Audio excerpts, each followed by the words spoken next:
तो आज हम आपका टॉपिक आपको पता पड़ गया होगा, कोऑर्डिनेट स्टार्ट कर रहे हैं।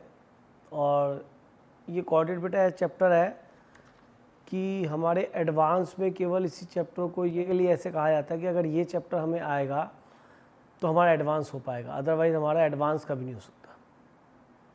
और इसके पीछे लॉजिक क्या होगा ये समझने की ज़रूरत है। लॉजिक ये है कि इसके क्वेश्चंस प्रोसीजर क्वेश्चन होते हैं, मतलब आपने फॉर्मूले लर्न करे, कंसेप्ट समझा, क्वेश्चन हो गए। मतलब कोई अलग से बहुत डिफ़िकल्ट कंसेप्ट इसके अंदर नहीं आ सकता, ये कन्फर्म है। अभी तक तो नहीं आया और ना ही आने की संभावना है, क्योंकि क्वेश्चंस का लेवल इतना बढ़ ही नहीं सकता। वो अलग बात है कि ट्रिग्नोमेट्री भी हल्की फुल्की और जो है कैलकुलस भी हर चीज़ यूज़ हो जाती है, ऐसा नहीं है अच्छे लेवल पे। लेकिन बेसिक्स अगर हम इसके अच्छी तरह से कर लेते हैं तो हमें एडवांस से बड़ा बेनिफिट मिलता है। इतना हम कैलकुलस से अच्छा मार्क्स स्कोर नहीं कर सकते जितना ज़्यादा हम कोऑर्डिनेट से कर सकते हैं। तो कोऑर्डिनेट से चैप्टर बहुत इंपॉर्टेंट है, इसको हमें तरीके से करना चाहिए और ईजी भी बहुत है, ये भी कन्फर्म है। आप 10th में सभी बच्चों थोड़ा बहुत पढ़ाई है ना, उसके आगे से मैं स्टार्ट करने वाला हूँ। और मैं वैसे भी 10th का जितना भी आपको कोशिश करूँगा कि बताऊँगा, ठीक, कोई चीज़ छोड़ेंगे नहीं। डिस्टेंस फार्मूला भी आपको बताने वाला हूँ। चलिए तो कोऑर्डिनेट स्टार्ट करते हैं बेटा।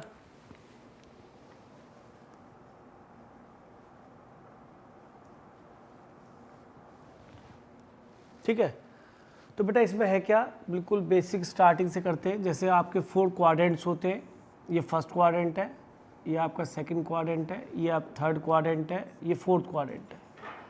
ये बेटा एक्स एक्सिस है और ये आपका वाई एक्सिस है। तो अगर फर्स्ट क्वाड्रेंट में हम जाते हैं तो यहाँ पे कोई भी कोऑर्डिनेट जो मिलना है एक्स वाई, वो एक्स भी पॉजिटिव होगा और वाई भी पॉजिटिव होगा। यहाँ पे जो एक्स वाई मिलेगा उसमें एक्स नेगेटिव होगा लेकिन वाई पॉजिटिव होगा फॉर एनी कोऑर्डिनेट। और यहाँ पे कोई कोऑर्डिनेट मिलेगा तो एक्स भी नेगेटिव एंड वाई भी नेगेटिव। और फोर्थ क्वाड्रेंट में क्या होता है बेटा, x positive and y negative. ये तो कोऑर्डिनेट्स की बात हो गई। हमें थोड़ा इस बात पे और ध्यान रखना है कि अगर हमें एक्स एक्सिस पे कोई पॉइंट कंसीडर करना है तो दैट शुड बी टेकन से x1, 0, क्योंकि आपने x पे ट्रैवल करे x1 डिस्टेंस, लेकिन आपने y पे ना तो अप गए ना डाउन गए। y पे जब ट्रैवल करते हैं तो हम या तो अप जाते हैं या हम डाउन जाते हैं, लेकिन हम y एक्सिस पे मूव ही नहीं करें। अगर हम x एक्सिस पे कोई पॉइंट कंसीडर करेंगे तो x1, 0 लेंगे, है ना। क्यों लेंगे x1, 0? क्योंकि हम x पे ट्रैवल करा x1 डिस्टेंस और इस पे करा y पे ट्रैवल 0, यानी y पे ना अप गए ना हम डाउन गए। लेकिन कुछ बच्चों की सोच यहाँ ऐसी होती है, अगर जैसे मैं यहाँ x1 ना लिखूँ कोई और पॉइंट भी लिख सकता हूँ। बताइए क्या लिख सकता हूँ, से अल्फा, 0 लिखा सकता है। एक्स एक्सिस पर हमने अल्फा ट्रैवल किया, y पे 0 ट्रैवल किया। लेकिन यहाँ पे अगर मैं आपसे कहूँ कि ये बीटा, 0 है, तो कई बार बच्चे इसमें कंफ्यूज होने लगते हैं, क्योंकि देखिए ऑरिजिन है, वो ये कहने लगते हैं सर बीटा के आगे नेगेटिव लगाइए। अरे नेगेटिव क्यों लगाए, बीटा की वैल्यू अपने आप ही नेगेटिव होगी अगर वो ऑरिजिन से लेफ्ट में चला गया तो ये जरूरी नहीं है कि हम उसके आगे नेगेटिव साइन लगाए, बीटा की वैल्यू अपने आप ही नेगेटिव है। तो किस तरह से आपको एक्स एक्सिस पे पॉइंट लेना है ये आपको क्लियर हुआ होगा। अब आते हैं वाई एक्सिस पे अगर पॉइंट लेना है। कभी भी जो भी कोऑर्डिनेट बेटा लिखा जाता है उसके पीछे सबसे पहले एक्स कोऑर्डिनेट होता है, फिर वाई।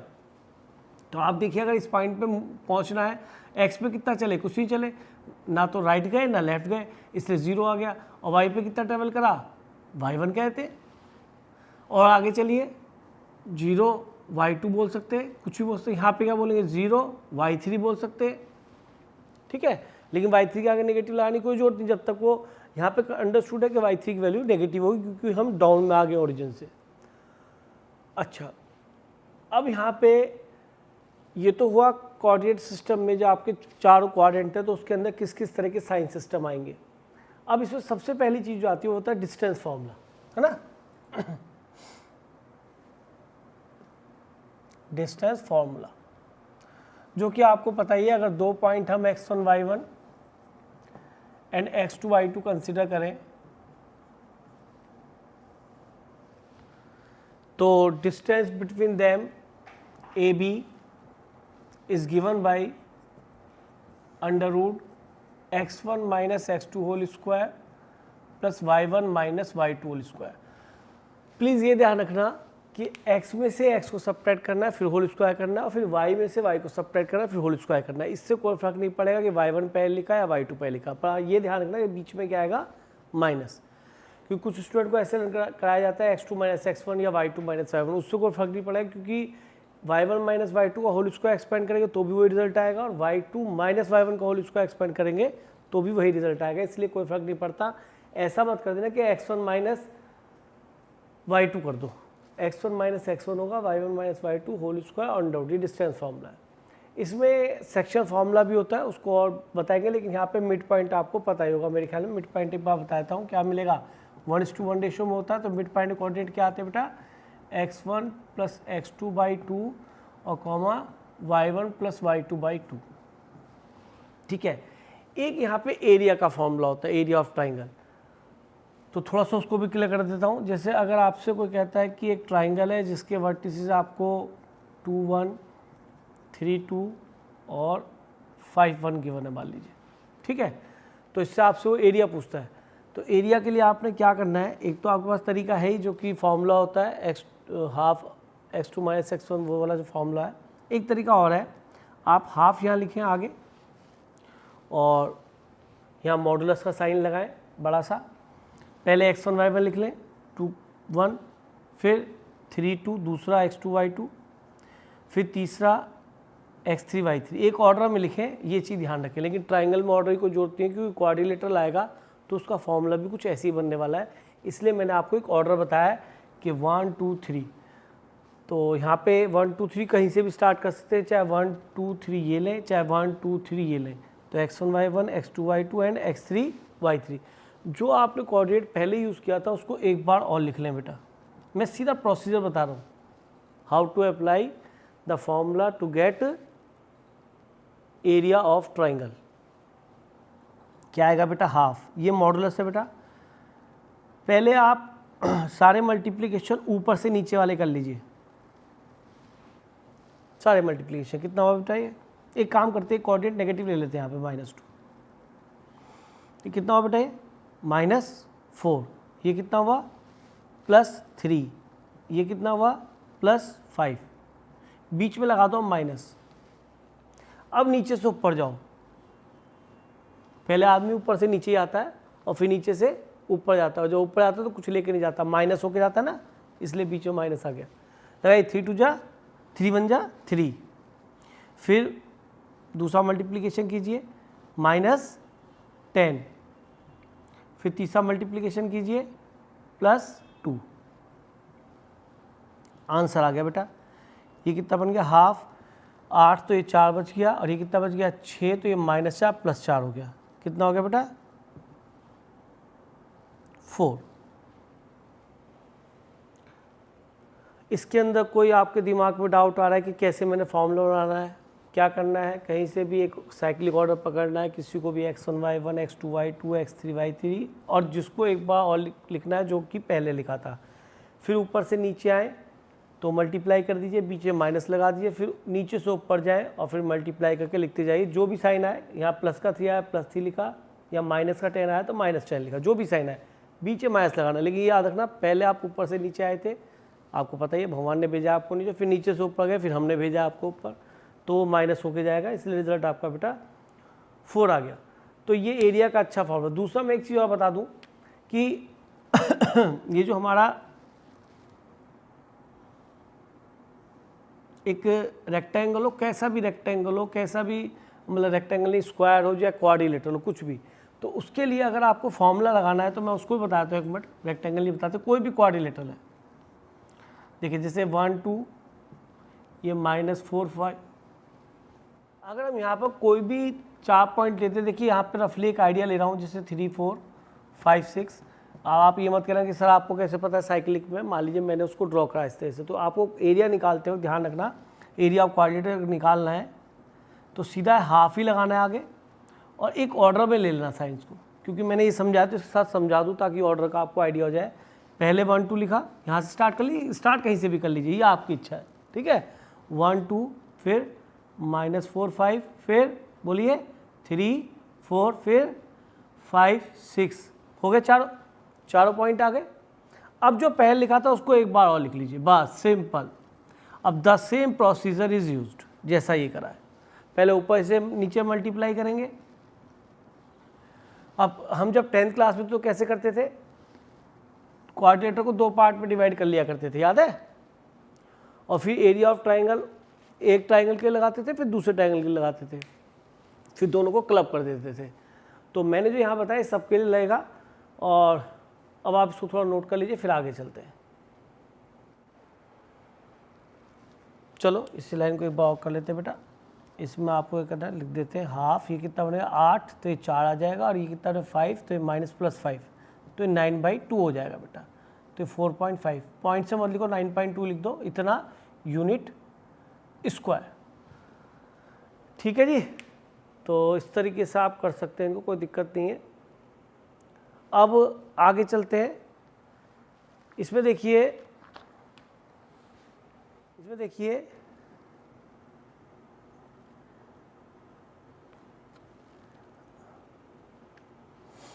जैसे क्वेश्चन वर्कशीट का बेटा क्वेश्चन नंबर 11 है। ये कहता है 4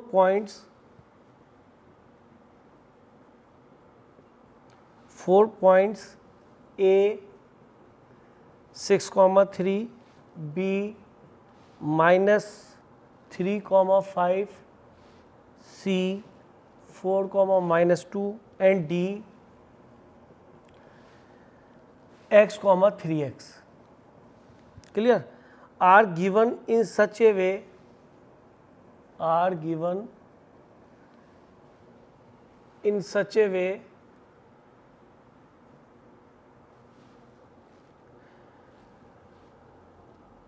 that ट्राइंगल DBC, यानी यहाँ पे एरिया का मतलब होता है इससे triangle ABC is equal to half, find x। ये बेटा एरिया ऑफ ट्राइंगल है, इसका मीनिंग AR लिख दिया मैंने शॉर्ट में, यहाँ पे भी AR is half, then find x। तो इसमें क्या है कि उसने मुझे क्लियर कर दिया कि ABCD ऑर्डर अपने आप मिल गया। और फिगर में बना लेता हूँ। 4 पॉइंट्स दे रखे हैं, एक रफली डायग्राम बेटा ड्रॉ हो रहा है। ये ABCD एक ही कोऑर्डिनेट लिख लीजिए। आप सभी साथ साथ करेंगे मेरे, ठीक है। इसमें मुझे कोई ज़्यादा नहीं एक्सप्लेनेशन देनी है, इसलिए आप सभी स्टूडेंट्स को साथ साथ करें। -3,5 बिल्कुल प्रोसीजर क्वेश्चन है, कुछ हमें इसके अंदर अंडरस्टैंडिंग की ऐसी रिक्वायरमेंट नहीं है, क्योंकि हमारे बिहेवियर में काफ़ी दिनों से इनबिल्ट होता है। तो कहता है DBC, पहले चेक करो DBC का है, DBC दिस वन यानी ये वाला, और ABC यानी दिस वन, यानी पहले ऊपर ही लिखा है न्यूमिनेटर में और डिनोमिनेटर में ये लिखा है, हमें ध्यान देना चाहिए, ठीक है। अच्छा जी, अप्लाई कर लेते हैं। DBC का एरिया लगाइए हाफ ऑफ DBC, D पहले B और फिर C, चाहे यहाँ से स्टार्ट कर दीजिए, एरिया तब भी वही आएगा। तो ये आपकी इच्छा है।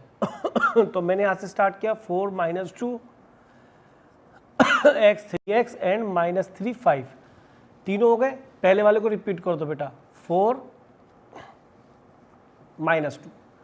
अब इसका एरिया इसके नीचे लिख लेते हैं हाफ। ABC का एरिया के लिए कर दें, यहाँ से स्टार्ट कर दें, 6 3 -3 5 एंड x 3x एंड इस वाले को रिपीट करना पड़ेगा बेटा, 6 3 सॉरी, इज इक्वल टू 1/2। एक बार इसको चेक कर लीजिए, सही लिखे, 4 - 2 x 3x 3 - 5 एंड 4 - 2, ठीक है। 6 3 3 - 5 x 3x और दिस। चलिए ये हाफ तो कैंसिल हो गया अपने आप ही, ठीक है। जो ABC बोला है ना, तो ध्यान रखो भाई, ये ABD है, ABC है, ABC है। ओहो, तो हमने ABD लिया, कोई बात नहीं, इसको ABC कर लेते हैं। चलो जी, चलिए तो इसमें ABC का एरिया ले लेते हैं। ABC का एरिया बेटा हाफ, यहाँ पे हाफ पहले से था, हाफ ऑफ ABC के बेटा कोऑर्डिनेट ले लो। चलो इसमें x भी नहीं आ रहा, अच्छी बात है। 6 3 -3 5 4 - 2, इसको रिपीट कर लो बेटा, 6,3। हाफ से हाफ कैंसिल हो जाएगा। अब वही प्रोसीजर अप्लाई करते, इससे से हमने एरिया निकाला था। पहले ऊपर से नीचे आइए, कितना हो गया, 12x + 5x और +++6, बीच में माइनस लगा लीजिए। फिर नीचे से ऊपर चलिए, -2x + 9x और +20। मॉडुलस का साइन है, ध्यान रखना, नेगेटिव वैल्यू नहीं आएगी इससे बाहर। अच्छा, यहाँ क्या आएगा, ऊपर से नीचे आइए, पहले 30 +6 है ना, और +12, बीच में माइनस साइन लगा दिया। अब नीचे से ऊपर जाइए, उसके लिए एरो क्या बनाना, अंडरस्टूड पता है। तो चलते हैं -9 और फिर ये +20 और ये -12 इज इक्वल टू 1/2। हाँ जी, सिंप्लीफाई करो, कितना बना बेटा ये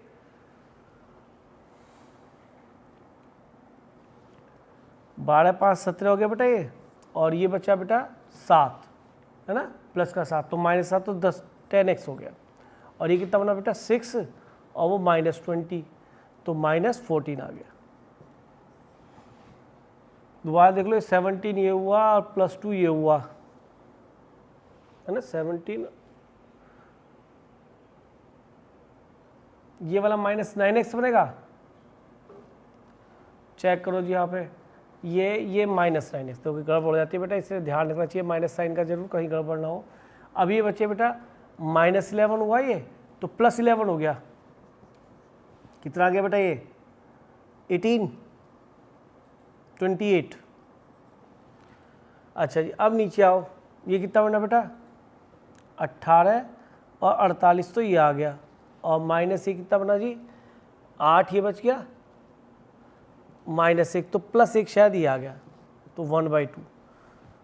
तो यहाँ पे बेटा आपका रिजल्ट बन गया, इम्प्लाइज यहाँ पे कर देता हूँ बेटा, ये कितना बन गया 14 तो कॉमन ले लीजिए, तो 14 मॉडुलस के अंदर है बेटा 2x - 1 और यहाँ पे 49, तो 49 का मॉडुलस तो 49 ही आएगा, पॉजिटिव नंबर है पॉजिटिव आएगा। 7 2 जा 7 7 जब तो ये 1/2 और आ गया। तो बेटा ध्यान रखिए कि मॉडुलस का बिल्कुल गड़बड़ ना हो जाए, तो 2 2 जा ये बनेगा मॉड ऑफ 2x - 1 की वैल्यू कितनी बनेगी। आपने देखा यहाँ मॉडुलस साइन कैसे रिमूव हो गया, अरे मॉडुलस का कहाँ पॉजिटिव नंबर देना, इसे पॉजिटिव नंबर दे दिया, लेकिन 2x - 1 पॉजिटिव है नेगेटिव हमें नहीं पता, ये तो x पे डिपेंड करेगा, इसलिए मैंने मॉडुलस का साइन वहाँ से नहीं हटाया। तो कितना हो गया बेटा 7/4। जब चेक करो यहाँ तक कैलकुलेशन सबकी सेम आ रही बेटा,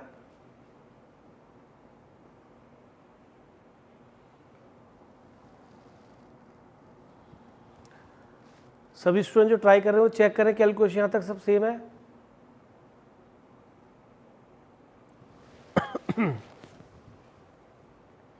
क्योंकि एक बार कैलकुलेशन मिस्टेक हो तो सब आगे सब गड़बड़ है।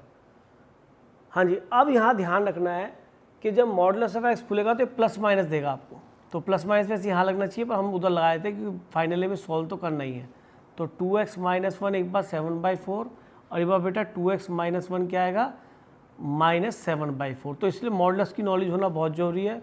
तो 2x इक्वल टू कितना आ गया बेटा 7 4 11 11/4 यानी x इक्वल टू 11/8 और यहाँ से 2x इक्वल टू -7/4 + 1 कितना बना 3 -3/8 ये आ गया। तो x की वैल्यू बेटा 2 आ रही है 11/8 और -3/8।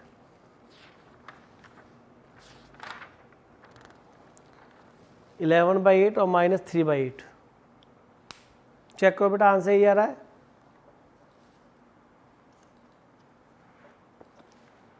(11/8 और -3/8 आ रहा है।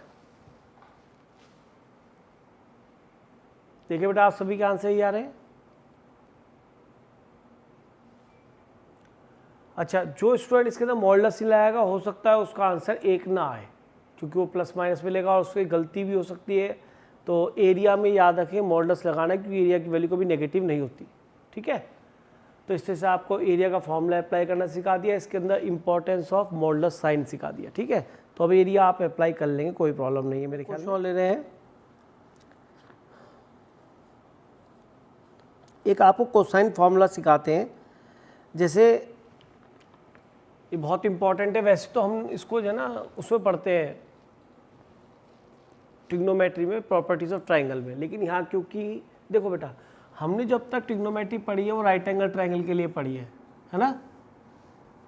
अब ये जो कुछ बच्चों के दिमाग में अभी भी यही कन्फ्यूज़न होता है कि केवल राइट एंगल ट्राइंगल में ही ABC होता है, तो साइन A और साइन C निकल सकते हैं, ठीक है ना। पर ऐसा नहीं है, ट्राइंगल राइट एंगल हो या ना हो, sine A sine B sine C cos C cos tan sec cosec सारे ट्रिग्नोमेट्रिक रेशियो निकलते हैं। तो इसके रेफरेंस से बेटा मैं आपको एक फॉर्मूला बताना चाह रहा हूँ, उसको सुने। कि स्टैंडर्ड नोटेशन है कि वर्टिसेस को तो हमेशा we are taken A B C in capital letters, और जो साइड्स होती हैं वो ए के अपोजिट बेटा स्मॉल ए ली जाएगी, बी के अपोजिट स्मॉल बी ली जाएगी, और सी के अपोजिट स्मॉल सी ली जाएगी बेटा। ठीक है, एक तो हमें ये ध्यान रखना है। अब इसके अंदर कॉस ऑफ एंगल मान लीजिए आपको ए निकालना है, कोसाइन है ना, इसे बोलते हैं cosine formula, that is called cosine formula. वो जो कोसाइन होता है वो उससे ही कॉस मिलता है हमें, तो उसका कोसाइन ऑफ एंगल ए क्या होता है बेटा, जब आपको साइड्स गिवन हो तो अप्लाई होगा, फिर आपको एक एंगल मिल जाया करेगा हमेशा। तो जैसे आपको एंगल ए निकालना है तो क्या करना है, इसके एडजेसेंट साइड कौन कौन सी है, बी और सी, तो बी स्क्वायर प्लस सी स्क्वायर। इसके अपोजिट साइड कौन सी है बेटा, ए, उसका स्क्वायर सब्ट्रैक्ट कर दो अपॉन 2bc। याद करने तरीका बता रहा हूँ, अगर आपको cosine of angle A find करना है तो इसके एडजेसेंट साइड्स के स्क्वायर का सम सब्ट्रैक्ट करना है उसके अपोजिट साइड का स्क्वायर, और फिर अपॉन 2bc, ये जो एडजेसेंट साइड्स आती है पहले वाली, बाद वाली को नहीं लिखते। अगर मैं आपसे पूछने लगूँ कॉस बी का फॉर्मूला सिमिलरली क्या बनना चाहिए, तो एक मिनट के लिए हटा देता हूँ, ये एंगल बी हो गया, तो कॉस बी क्या बनेगा, एडजेसेंट साइड क्या बनी बेटा, सी स्क्वायर प्लस ए स्क्वायर, अपोजिट साइड कौन सी बनी बेटा एंगल के सामने वाली, बी, तो माइनस बी स्क्वायर अपॉन 2, इसको नहीं लिखेंगे, 2ca। Now you can easily find cosine of angle C, क्या बनना चाहिए बेटा, ये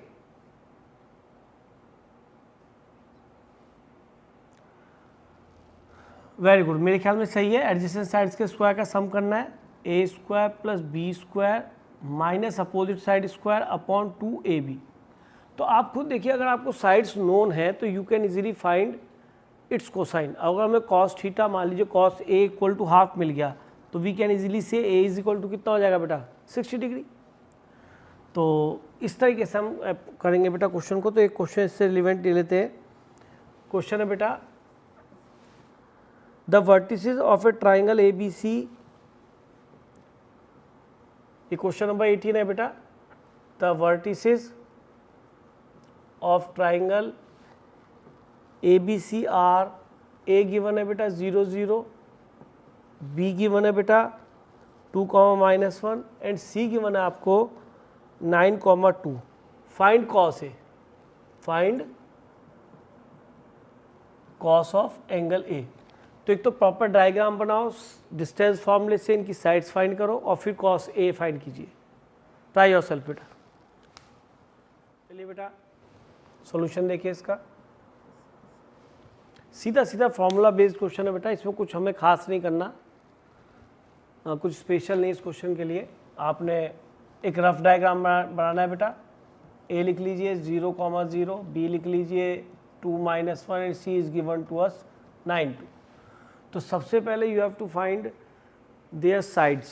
तो ए के अपोजिट ये ए मिलनी है, तो ध्यान रखें कि ए हमारा under root distance formula 2 - 9 whole square x1 - x2 whole square plus y1 - y2 whole square. अच्छा ये कितना हो जाएगा बेटा 7, तो 49 आ जाएगा, 3 तो ये 9 आ जाएगा। बड़ा गंदा सा रिजल्ट बनने वाला होगा भाई। कितना बन गया बेटा ये, तो बड़ा गंदा सा रिजल्ट बन गया। चलो तो देखिए पहली साइड से पता पड़ गया, अगर परफेक्ट स्क्वायर रूट आया था तो पॉसिबल था कि इजी होता, बट छोड़िए कोई बात नहीं। अब हम बी साइड भी निकाल लेते हैं। यहाँ पे बी साइड क्या मिलेगी बेटा, जो कि एंगल बी के अपोजिट आएगी।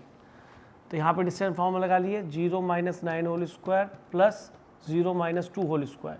तो बेटा कितना हो गया ये 81 + 4, ये कितना होगा रूट 85। ठीक है बेटा।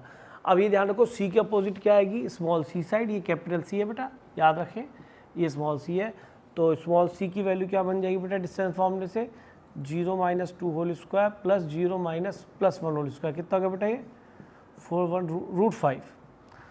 तो कॉस ऑफ क्या फाइंड करना है, कॉस ऑफ एंगल ए। तो ए में क्या होगा बेटा, एडजेसेंट साइड्स के स्क्वायर का सम पहले तो c square plus b square minus a square, सब अपोजिट वाली सब्ट्रैक्ट होती है, अपॉन सी बी। इसे प्रॉपर्टी ट्रायंगल खूब प्रूफ करते हैं, बट देखो हमारे प्रूफ से कभी भी इसके अंदर कोई ज़्यादा एडवांटेज, ये बात ये है कि हम ये फॉर्मूला क्यों और कब लगाती है सीखना है, कब लगाएंगे कि भैया साइड्स गिवन हो तो you can find easily angle, simply ये है, कोई भी एंगल निकल जाए, कोई यहाँ राइट एंगल ट्रायंगल थोड़ा है। तो अप्लाई कर दीजिए। सी कितना है बेटा आपका, ये रहा √5, तो ये 5 हो गया। बी कितना 85 बन जाएगा। ए स्क्वायर कितना है बेटा 58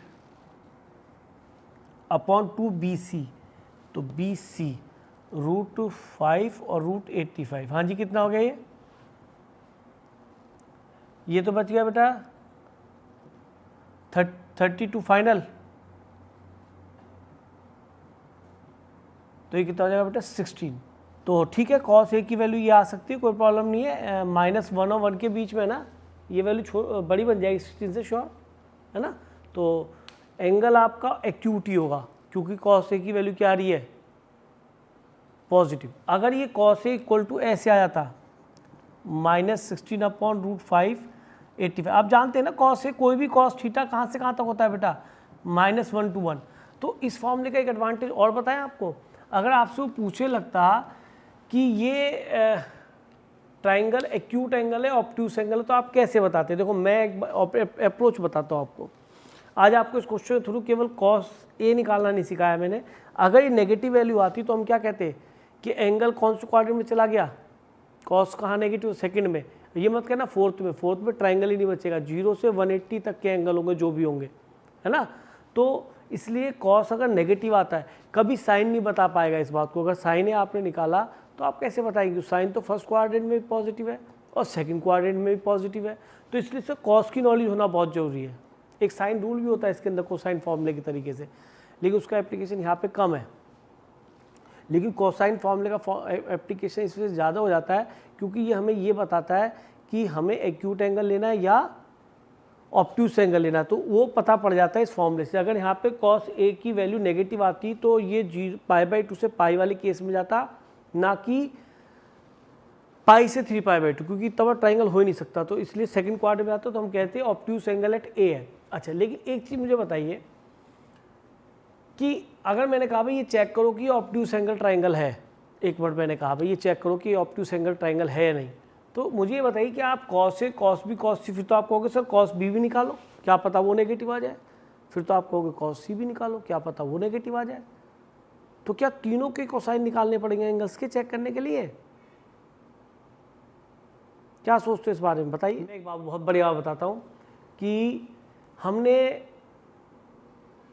8th 9th क्लास में ये पढ़ा होता है, 9th में ही पढ़ लेते हैं वैसे तो, कि सबसे बड़ी साइड के सामने का एंगल सबसे बड़ा होता है। Angle opposite to bigger side is the bigger angle. तो इसका मीनिंग क्या है कि हमें सबसे पहले देख लेना चाहिए कि एक ट्राइंगल में दो ऑब्ट्यूस एंगल तो आ नहीं सकते। तो इसमें देखो सबसे बड़ी साइड कौन सी है बताइए, सबसे बड़ी साइड कौन सी लग रही है, बी, है ना, बी साइड बड़ी है। यानी कि मुझे cos B निकाल के देखना चाहिए, क्योंकि वही अगर एंगल एक्यूट आ गया यानी उसका cos थीटा पॉजिटिव आ गया तो ये कन्फर्म है कि ये कौन सा ट्राइंगल होगा, एक्यूट एंगल ट्राइंगल होगा। और अगर इसका cos B नेगेटिव आ गया तो ये ऑब्ट्यूस एंगल ट्राइंगल होगा, क्योंकि ये तो मैंने रफ डायग्राम बनाया। बात समझ में आती है मैं क्या कहना चाह रहा हूँ, क्लियर हुई है बात। ये नहीं कि हम तीनों के तीनों कोसाइन निकालें, ये बहुत बड़ा देखो छोटी सी बात है। दोबारा से कह रहा हूँ, आपने जरूर पढ़ा होगा कि सबसे बड़ी साइड के सामने का एंगल सबसे बड़ा होता है। पढ़ाया नहीं पढ़ाया बताइए मुझे ईमानदारी से। तो कन्फर्म, तो आप बताइए आपकी साइड जो बी है that is √85 which is largest side of this triangle. तो इसका मीनिंग इसके अपोजिट एंगल भी क्या होगा, सबसे बड़ा होगा। तो हम cos B निकालेंगे, cos B के लिए भी हमारे पास फॉर्मूला है। और अगर cos B की वैल्यू पॉजिटिव आ गई, इसका तो सबसे बड़ा एंगल का भी कोसाइन क्या है बेटा, पॉजिटिव है। इसका मीनिंग वो कैसा ट्राइंगल हुआ बेटा, एक्यूट एंगल ट्राइंगल हुआ। तो मुझे अगर कहीं नहीं किसी ने, देखो इससे कितनी बढ़िया बात हुई, एक तो cos A निकालना आ गया, और हमें अगर कोई ये पूछे लगे भैया किस टाइप का ट्राइंगल है, एक्यूट एंगल है या ऑब्ट्यूस एंगल है या कैसा ट्राइंगल है, तो आपको पता पड़ जाएगा एक्यूट एंगल है या ऑब्ट्यूस एंगल किससे, cos A से या cos B से या cos C से। उसके लिए केवल इतना ध्यान रखना है कि हमें सबसे बड़ी साइड के सामने वाले एंगल का ही कोसाइन निकालना है। तो आप एक बार चेक कीजिए कि कॉस बी की वैल्यू पॉजिटिव आती है या नेगेटिव, एक बार चेक कर लीजिए तो आपको आइडिया हो जाएगा ऑब्ट्यूज एंगल ट्रायंगल है या एक्यूट एंगल ट्रायंगल है। बेटा कॉस बी की वैल्यू नेगेटिव है पॉजिटिव, इसका मतलब कंफर्म हो गया ये ट्रायंगल ऑब्ट्यूज एंगल ट्रायंगल, ठीक है। चलिए, तो हमें इस फॉर्मूले के क्या क्या एडवांटेज नजर आए बेटा बताएंगे। एक तो एडवांटेज हुआ by which we can easily calculate the angle as well as the property which is assembled to acute angle triangle और obtuse angle triangle, नहीं। चलिए, तो इसका तो कोसाइन फॉर्मूले का आपने एडवांटेज देख लिया, ठीक। अब एक क्वेश्चन और लेते हैं बेटा, इसके अंदर कोसाइन फॉर्मूले से रिलेटेड है क्वेश्चन बेटा 15 है वर्कशीट का। इसमें लिखा है if the line segment joining points P and Q. अब मैं line segment, if the line segment joining point P से x1 y1 and Q से x2 y2 subtends an angle alpha at origin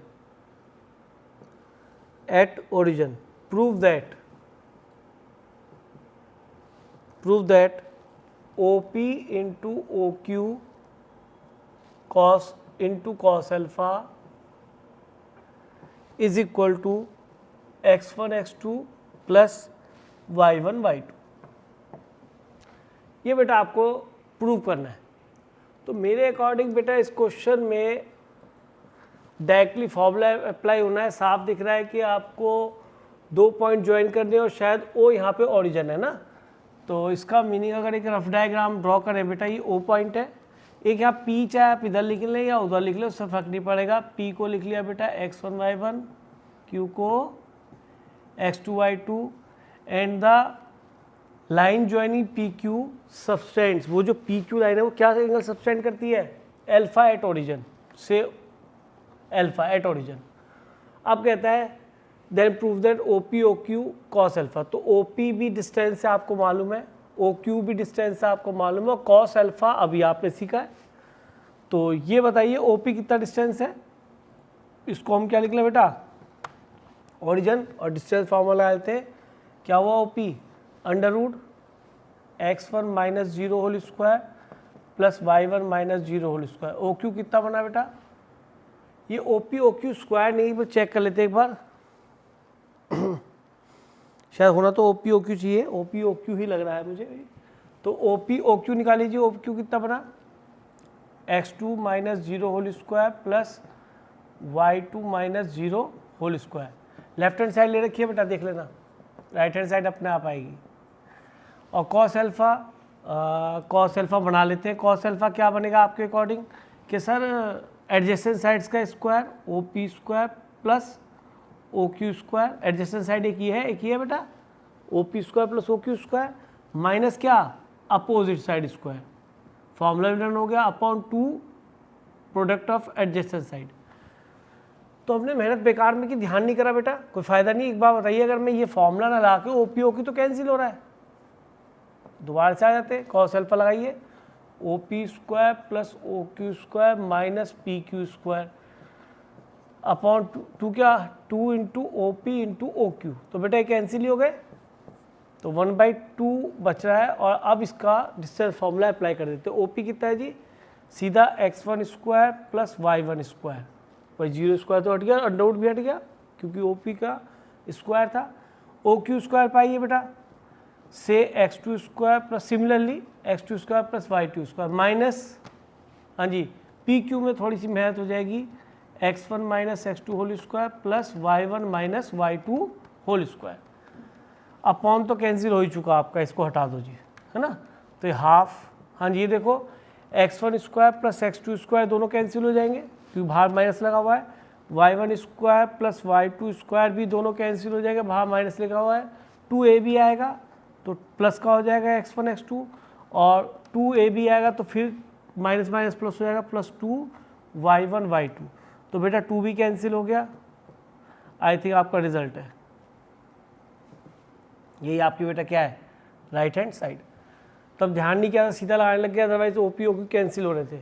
तो कितना इजी है, केवल formula based question था, सीधा सीधा करना है, फॉर्मूला अप्लाई करना है और ये आपको अप्लाई करना आ गया बेटा। नोट कर लीजिए जल्दी से। देखिए थोड़ा सा मिड पॉइंट फॉर्मूले का भी आपको यूज सिखाते हैं।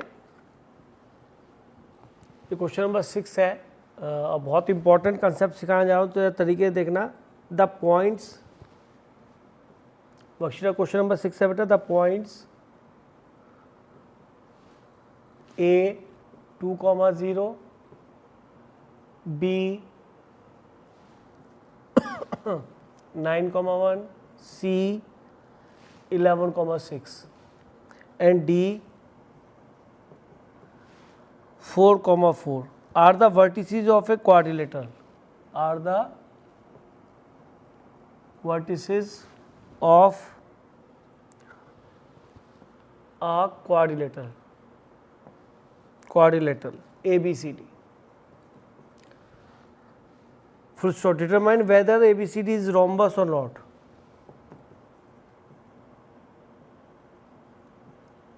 ABCD is rhombus or not. तो देखिए एक तरीका तो ये है कि रोम्बस की प्रॉपर्टीज़ हमें सबको नोन है बेटा, सभी को पता है रोम्बस की प्रॉपर्टीज़ क्या होती हैं और उसका फिगर क्या है, सभी को पता है। 8th क्लास से हम फिगर्स को देख रहे होते हैं। जैसे कि रोम्बस में भी क्या होता है बेटा, चारों साइड्स क्या होती हैं, इक्वल, इसमें कोई प्रॉब्लम नहीं, और चारों साइड तो बट स्क्वायर में भी इक्वल होती हैं। तो सर थोड़ा इसको अलग करो कि इसके डायगोनल बाइसेक्ट की ईच अदर होते हैं, कि जी इसके भी डायगोनल बाइसेक्ट ईच अदर होते हैं, लेकिन इसके दोनों डायगोनल क्या होते हैं, इक्वल, इसके दोनों डायगोनल इक्वल नहीं होते। एक तरह से नोटिस करो कि आप एक तार का स्क्वायर बनाओ, पतली सी वायर स्टील की, उसका एक स्क्वायर बनाओ और उसको थोड़ा सा ऐसे टिल्ट कर दो, एक तरफ से कहीं से या तो इधर कर दो या इधर टिल्ट कर दो, तो चारों साइड तो वही बनी रहेंगी। तो आप खुद नोटिस करो, अभी तक डायगोनल क्या थे, एक डायगोनल यहाँ था, एक डायगोनल यहाँ था, दोनों डायगोनल इक्वल थे, जैसे ये और ये, और जैसे आप इसको थोड़ा सा इधर टिल्ट करा या इधर टिल्ट करा, हल्का सा, इतना मत करते पता पड़ा वायर टूट के आपके हाथ में आ जाए, हल्का सा टिल्ट इधर करा या इधर करा, तो ये आपका ये वाला डायगोनल बड़ा हो जाएगा, थोड़ा सा छोटा रह जाएगा, है ना। तो इससे पता पड़ जाता है कि हाँ सर चारों साइड तो अभी भी इक्वल रही। ये मैं सोचा सर कुछ टूट जाएगा या बदल जाएगा, मतलब एक समझने के लिए बताना चाह रहा हूँ। तो ये रोम्बस रहेगा, लेकिन रोम्बस में एक प्रॉपर्टी और आ जाती है कि ये डायगोनल क्या 90 मीट करते हैं बेटा, यस, क्या ये डायगोनल 90 मीट करते हैं, यस, और इनका बाइसेक्ट भी करते हैं, लेकिन ये दो डायगोनल बस इक्वली लेंथ होते हैं, लेकिन बाइसेक्ट करते हैं, यानी कि ये वाला पार्ट इस वाले पार्ट के इक्वल है, बाइसेक्ट करता है, और दूसरा पार्ट बेटा ये वाला इसके इक्वल है। जैसे ये 10 हो गया तो ये पूरा 8 हो गया, तो ये 4 बच गया, ये 5 बच गया। अच्छा, चारों साइड इक्वल होती है। अच्छा, जो पैरेललोग्राम होता है उसकी क्या प्रॉपर्टी होती है बेटा, क्या होता है पैरेललोग्राम, जिसकी अपोजिट साइड पैरेलल हो और क्लोज फिगर हो। अगर दो अपोजिट साइड आपस में पैरेलल है और क्लोज फिगर है तो श्योर है कि वो अपने आप ही इक्वल हो जाएंगी, अपने आप ही। और इसके अंदर प्रॉपर्टी फिर है कि डायगोनल बाइसेक्ट ईच अदर, के सर ये दोनों पार्ट इक्वल और ये दोनों भी पार्ट इक्वल है, कि सर ये तो सब में इक्वल आ रहे, लेकिन डायगोनल इसके भी इक्वल नहीं है। इससे ये पता पड़ा कि अगर हमें, अच्छा ये भी पैरेललोग्राम है, ये भी पैरेललोग्राम है, ये पैरेललोग्राम है, तो सबसे पहली प्रॉपर्टी आप क्या प्रूव करें कि ABCD इज ए पैरेललोग्राम। सबसे पहला काम ये कर दें, उसके बाद सोचें कि ये स्क्वायर होगा, रेक्टेंगल होगा, रोम्बस होगा, सब उसके बाद सोच रहे हैं। भाई पैरेललोग्राम तो जो भी है पैरेललोग्राम हो गया, और वो ऐसा भी होता है केवल पैरेललोग्राम में ही रहे, हो सकता है वो पैरेललोग्राम क्या बन जाए, रेक्टेंगल बन जाए, हो सकता है वो पैरेललोग्राम स्क्वायर बन जाए, हो सकता है वो पैरेललोग्राम रोम्बस बन जाए। लेकिन मैं कह रहा हूँ कि सबसे पहले मैं उसे पैरेललोग्राम प्रूव करूँगा, क्योंकि जितने भी चाहे वो रोम्बस है, चाहे वो स्क्वायर, चाहे वो रेक्टेंगल है, सभी क्या होते हैं पैरेललोग्राम। तो पैरेललोग्राम में एक बात, तीनों में चाहे वो रेक्टेंगल भी है बेटा, आप ये देखिए इसके भी ये वाले डायगोनल दोनों इक्वल है और ये दोनों बाइसेक्ट भी करते हैं एक दूसरे को। तो इन सब में एक प्रॉपर्टी कॉमन क्या निकल के आई, बताओ, कि डायगोनल बाइसेक्ट ईच अदर। तो ये सबसे बड़ी कॉमन प्रॉपर्टी है। तो मैं सबसे पहले इसको पैरेललोग्राम प्रूव करूंगा। तो एक रफ डायग्राम बनाता हूँ बेटा आपके लिए। मैं डिस्टेंस फॉर्मूले का यूज़ कम से कम करना चाहता हूँ कि मेरा सेक्शन फॉर्मूले से काम चल जाए, और जो कि आपका मिड पॉइंट फॉर्मूला ही काम चला देगा। 9,1, 11,6 एंड 4,4। आप मेरी बात को समझ रहे हैं, मैंने डिस्टेंस फॉर्मूला कहीं नहीं लगाया, बाद में सोचूंगा। अब मैंने क्या किया, इसको पैरेललोग्राम प्रूव करने के लिए सबसे पहले इसका मिड पॉइंट निकाला, मिड पॉइंट ऑफ AC। हाँ जी, क्या होगा sir, x1 plus x2 by 2 और y1 प्लस y2 बाई 2। कितना हो गया बेटा ये 13/2 एंड 6/2। क्या जब हमने मिड पॉइंट ऑफ क्या निकाला बेटा, ऑफ BD, इसको भी निकाल लेते हैं। देखिए जरा, 4 प्लस 9/2 एंड 4 प्लस 1/2, अरे x1 plus x2/2, y1 plus y2/2, ये भी 13/2 बेटा, प्लस 5/2 आए, तो 5/2 आया ना। ये है 4 और ये है 9 ठीक है। तो ये तो बाइसेक्ट ही नहीं कर रहे, तो ये तो रोम्बस भी नहीं, ये तो पैरेललोग्राम ही नहीं बनेगा, क्योंकि ये दोनों पॉइंट कोइंसाइड करने चाहिए थे। तो ये पैरेललोग्राम ही नहीं है, इसलिए ये रोम्बस भी नहीं होगा। एक बार मैं कोऑर्डिनेट और चेक कर लेता हूँ बेटा इसके, है ना, कभी कोई इसमें प्रॉब्लम आ जाए। मैंने बताया कोऑर्डिनेट क्या क्या बोले थे बेटा, 2 0 9 1 11 6 एंड 4 4, 2 0 9 1 11 6 एंड 4 4। तो हमने इसका मिड पॉइंट निकाला 13/2, इसका मिड पॉइंट निकाला 6/2 यानी 3, है ना, 3 लिख लेते, कोई दिक्कत नहीं। और ये कितना बना है 9 4 13 बटे, तो 6 4 1 5 बटे। तो ये पैरेललोग्राम है ही नहीं, ये कोई भी क्वाड्रिलेटरल है पर ये पैरेललोग्राम नहीं है। अगर ये दोनों मिड पॉइंट सेम आ जाते इसके, तो ये वाली प्रॉपर्टी आ जाती कि डायगोनल बाइसेक्ट ईच अदर। ऐसा हुआ नहीं, इसलिए क्या हो गया ये, it is not a parallelogram, therefore it is not to a rhombus. अच्छा एक काम करें, इसको पैरेललोग्राम बनाने की कोशिश करें। क्या करना पड़ेगा, इसको 9 की यहाँ पे 2 कर दे, कोई दिक्कत तो नहीं, कर दूँ बेटा, 9 2 कर देते, क्या दिक्कत है, हम तो पढ़ रहे हैं, हमें कोई ये थोड़ा क्वेश्चन करना है। हाँ 4 5 को तो चलो इसको 9 2 कर दिया है ना। तो मैंने इसको 4 प्लस ये होगा 4 प्लस 2/2 यानी 6/2, ये 3 आ जाएगा। चलो अब ये हमने ये तो प्रूव कर लिया कि ये पैरेललोग्राम है, क्योंकि देखो मुझे समझाना है ना। तो समझाने के लिए मैंने आपको क्वेश्चन को थोड़ा सा चेंज कर दिया, और मैं आगे आना चाहता हूँ कि सर आपने ये तो प्रूव कर दिया कि ये पैरेललोग्राम है। अब पैरेललोग्राम रेक्टेंगल भी हो सकता है, स्क्वायर भी हो सकता है, रोम्बस भी हो सकता है। तो अब बताइए और क्या प्रॉपर्टी होती है अगर हम रोम्बस के बारे में बात करें, कि सर सबसे पहले तो आप एक काम करो, ये पैरेललोग्राम आपका अगर स्क्वायर बनता है तो ये एडजेसेंट साइड और इक्वल कर दीजिए, क्योंकि ये तो रोम्बस में भी होती है। कि सर उससे फिर पता नहीं पड़ेगा, पर इतना पता पड़ जाएगा कि फिर ये रेक्टेंगल ही कैटेगरी में उस तरह से नहीं जाएगा, प्योर पैरेललोग्राम हो जाएगा। तो ये वाली डिस्टेंस इक्वल कर सकते हैं, आप निकाल के देख लीजिए ए बी और इसके इक्वल है या नहीं है, बस इससे पता पड़ जाएगा कि स्क्वायर भी नहीं है, रोम्बस भी नहीं है। तो मैं ए बी निकालता हूँ सबसे पहले डिस्टेंस फॉर्मूले से।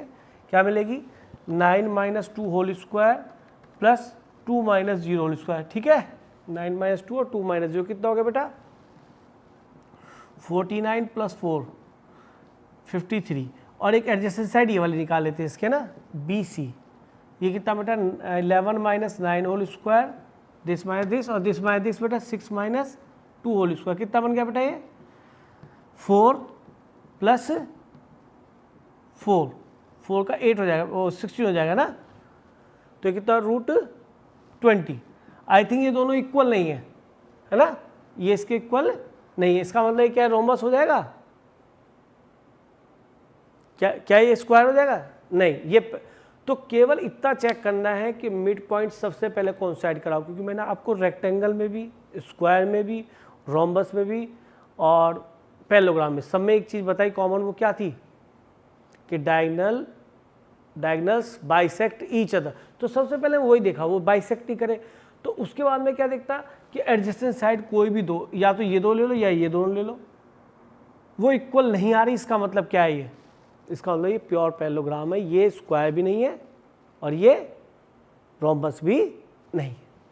तो चलिए एक इसके तो हमने प्रॉपर्टी हमने सीख ली अच्छी तरीके से, इसको देख लीजिए जल्दी से। कोई डाउट आ रहा हो तो बेटा मुझसे पूछ लीजिए। जैसे क्वेश्चन नंबर 5 है ये वर्कशीट का, इसमें कहता है 2 vertices of a triangle are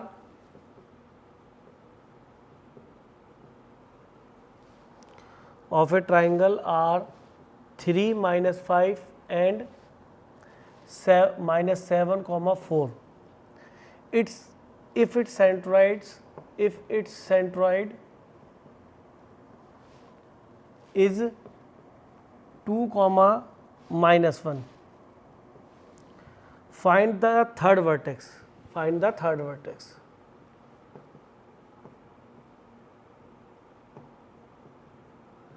ये आपसे थर्ड वर्टेक्स पूछ रहा है, तो सेंट्रोइड का फॉर्मूला आई थिंक आपको नोन ही होगा। किसी भी ट्राइंगल में सेंट्रोइड, पहले बोलो बता किसको कहते हैं, व्हाट इज सेंट्रोइड? कोई बेटा बताए व्हाट इज सेंट्रोइड?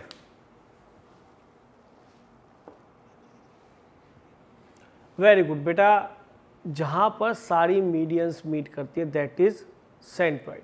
अब पहले ये समझने की कोशिश करना, कई जगह वैसे आएगा ये ABC कोई ट्राइंगल है, आपने मीडियन का मतलब क्या है?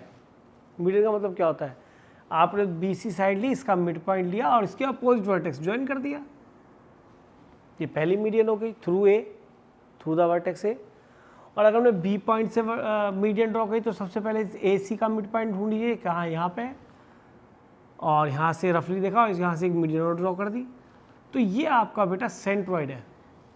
इसको स्टैंडर्ड में हम G से रिप्रेजेंट करते हैं, किससे? G से। अब वो कैसा आपने तीसरी मीडियन क्यों नहीं बनाई? अरे बना भी ले भाई तब भी इसी पॉइंट से पास होगी, श्योर।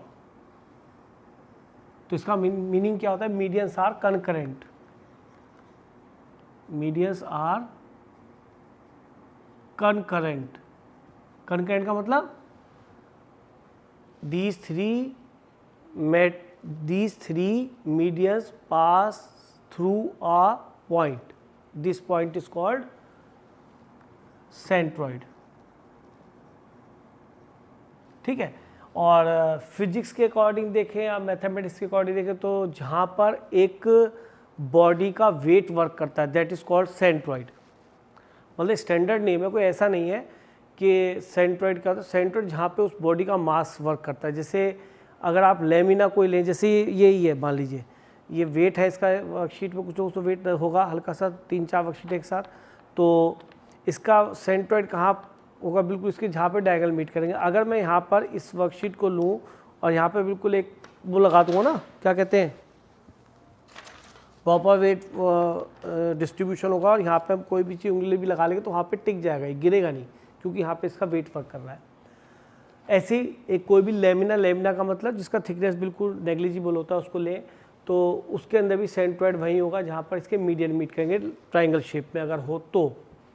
और एक चीज़ और साथ साथ दिख रही है यहाँ पे कि हमेशा ऊपर से ये 2:1 के रेशो में होता है, यानी कि वर्टेक्स से जहाँ से मीडियन ड्रॉ होती है, इधर से भी वर्टेक्स जाएगी बेटा, तो इधर से भी 2:1 का रेशो होगा, और इधर B पॉइंट से भी 2:1 का रेशो होगा।